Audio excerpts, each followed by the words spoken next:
जो ज़िंदगी आपने शादी से पहले जी होती है ना, आप उसके बाद शादी के बाद कितनी भी आपको लग्ज़रियस लाइफ़ मिल जाए, जो मर्ज़ी मिल जाए, लेकिन उस ज़िंदगी को जीने के लिए ना आप हमेशा तरसते रहोगे।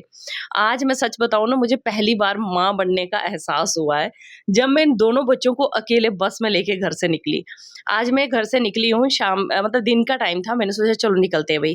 और निशा मेरे घर आई थी, तो वो चली गई थी अपने रूम में, तो उसने रूम रेंट पे रखा हुआ है जम्मू। तो वो ट्रेनिंग कर रही है। तो अभी वो जैसे जम्मू में है ना, तो मेरे को बोल रही थी, "दीदी मेरे पास आ, तू मेरे पास आ, 2 दिन के लिए आ, 1 दिन के लिए आ, लेकिन ज़रूर आ।" तो मैंने कहा चल ठीक है। मेरा निकलने का मन नहीं कर रहा था, इतनी गर्मी लग रही थी, ऐसा लग रहा था कि जाऊँ या नहीं जाऊँ। लेकिन फिर सोचा यार जाती हूँ, 1-2 दिन के लिए ना थोड़ा आराम करूँगी, जाऊँगी, वहाँ बैठूँगी, उसके साथ बातें करूँगी, कुछ पुरानी टाइम को स्पेंड करेंगे साथ में। तो मैं इसीलिए ना घर से निकल गई। घर से निकली मैं और बस में बैठी, दोनों बच्चों को लेके डर लग रहा था, एक काँप रही थी मैं सच में। कि मैं कैसे दोनों को बस में लेके जाऊँगी। मतलब फर्स्ट टाइम ऐसा हुआ है कि जम्मू में आने के बाद मैं बच्चों को अकेले लेके निकल जाती हूँ। तो हम लोग वहाँ से निकले, बस स्टैंड पे आके ना हम यहाँ बेंच पे बैठे। गाड़ियाँ निकल रही थी पास से और मैं निशा का वेट कर रही थी, क्योंकि निशा आ रही थी हमको लेने के लिए।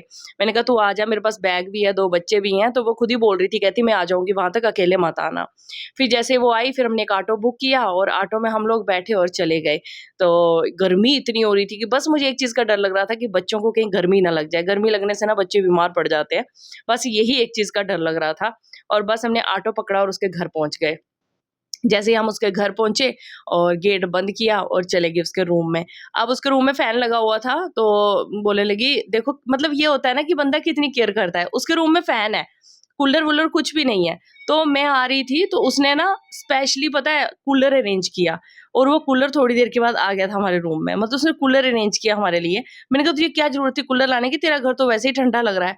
मतलब उसका रूम बहुत ठंडा-ठंडा था, गर्मी नहीं लग रही थी वहाँ बिल्कुल भी। तो हम लोग वहाँ पहुँचे, बच्चे इतने खुश, मतलब मेरी बेटियाँ निशा के साथ इतनी खुश रहती हैं, उनको ऐसा लगता है कि बस अब और कुछ नहीं चाहिए, मिल गया सब कुछ। बड़ी खुश रहती हैं निशा के साथ। निशा ने ना आगे रोंगी की दाल बनाई थी, वो बीन्स नहीं होती, उसके बीज होते हैं जो, उसकी दाल बना दी हुई थी। तो साथ-साथ में चटनी बना रही थी और इधर कुशाग्री हमारी पेंटिंग बना रही थी। निशा, मैं एक आगरी और कुशाग्री, ठीक है? निशा बालों वाली है, जिसके ऊपर खड़े-खड़े बाल बनाए हुए ना, वो निशा है, बड़े-बड़े बालों वाली। तो कुशाग्री ने अपनी पेंटिंग यहाँ बना ली हम सबके लिए, फिर उसके बाद खाना तैयार हो चुका था, तो आई भी मैं खाने के टाइम पर ही थी मतलब, तो फिर हम सब लोग बैठे और खाना खाने लग पड़े। खाने का जो स्वाद आ रहा था ना, मैं आपको एक्सप्लेन नहीं कर पाऊँगी कि मुझे कितना टेस्ट आ रहा था उस खाने का। घर का प्याज़ था, दाल घर की थी, मतलब और जो तोरी की सब्ज़ी बनाई हुई थी उसने, चटनी थी, घी था, इतना बड़ा बाउल भर के तो घी रखा हुआ था उसने, साथ में आम की चटनी थी।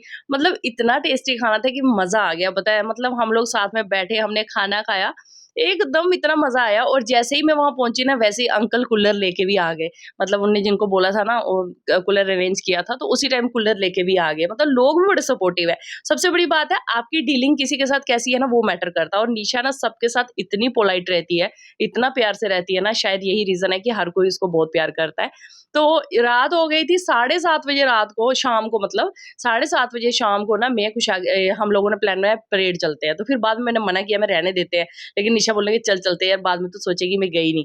हम लोग बस में, मेट्रोडोर में चढ़े और परेड पहुँच गए। 7:30 बजे घर से निकले, 8 बजे पहुँचे होंगे परेड में आके और 9 बजे तक सारी मार्केट बंद हो गई थी। हम लोगों ने सोचा ये तो हमने गलती कर दी।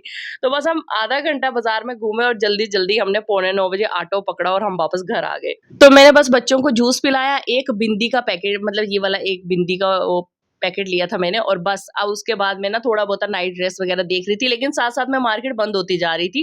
फिर हमने सोचा यार बहुत लेट हो गया है, बाद में गाड़ी भी नहीं मिलेगी और यहाँ पे जो मेट्रोडोर है वो भी साढ़े 8 बजे के बाद मेट्रोडोर नहीं मिलती है, 8:30 बजे लास्ट टाइम होता है। तो बस उसके बाद हम घूमे फिरे और घूम के हमने फिर ऑटो पकड़ा, क्योंकि हमको मेट्रोडोर कोई नहीं मिली, 8:30 बजे ऑटो मेट्रोडोर बंद हो जाती है परेड से, कहीं भी नहीं जाती हैं। तो बस ऐसे कर के हमने ऑटो पकड़ा और ऑटो पकड़ के हम आए। तो यहाँ पे नारियल वगैरह मिल रहा था, तो वो भी बचपन की यादें ताज़ा हुई, जब छोटे-छोटे थे ना, बस जाती थी तो उसमें हम नारियल लेके खाते थे। तो ये मेरा कॉलेज है, परेड कॉलेज। जब भी इस कॉलेज के बाहर से निकलती हूँ ना, सच में ऐसे लगता है ज़िंदगी कितनी जल्दी भाग रही है यार। मतलब जो करना है कर लो, ये एक ही लाइफ़ है हमारे पास। ये मेरा हॉस्टल है, वो ऊपर मेरा रूम हुआ करता था। 2nd फ्लोर में मेरा रूम हुआ करता था। तो मेरे को ये सब देख के ना ऐसा लगता है कि लाइफ़ बहुत जल्दी भागती है, सच बता रही हूँ यार। मतलब अपनी ज़िंदगी में जो करना चाहते हो ना, कर लो, क्योंकि ये वक़्त निकल जाएगा ना तो सिर्फ़ पछतावा रह जाएगा और कुछ नहीं मिलेगा। बस वहाँ से निकले, एक ड्रैगन फ्रूट पैक करवाया, मैंने सोचा चलो भाई फर्स्ट टाइम ड्रैगन फ्रूट खाने जा रही हूँ मैं। उसके साथ-साथ कुछ हमने सब्जियाँ ली, फ्रूट्स लिए, मक्की ली साथ में, और फिर उसके बाद हम वापस आए घर पे। तो घर पहुँचे आके तो मैं भिंडी की सब्ज़ी यहाँ पे कट कर रही थी, और उसकी जो वो थी ना आगे वाली, वो निकाल-निकाल के कुशागरी अपने मुँह पे लगा रही थी। मैंने कहा ये सही है तुम्हारा, वो अपने मुँह पे लगाती जा रही है, एकाग्री भी अपने मुँह पे लगाती जा रही है, और मैंने सब्ज़ी कट की, वो मुझे काटने नहीं दे रही थी। मैंने कहा मेरे को दे, थोड़ा काम करने दे यार, तू हद करती है। कहती नहीं, तुम चुपचाप बैठे रहो, कोई काम नहीं करना यहाँ पे। मैं कहा नहीं, थोड़ा बहुत करने दे। मैं बस इतनी सी सब्ज़ी काटी मैंने, बाकी सारा काम उसने किया। तो मुझे ना बहुत अच्छा लग रहा है अभी यहाँ आके।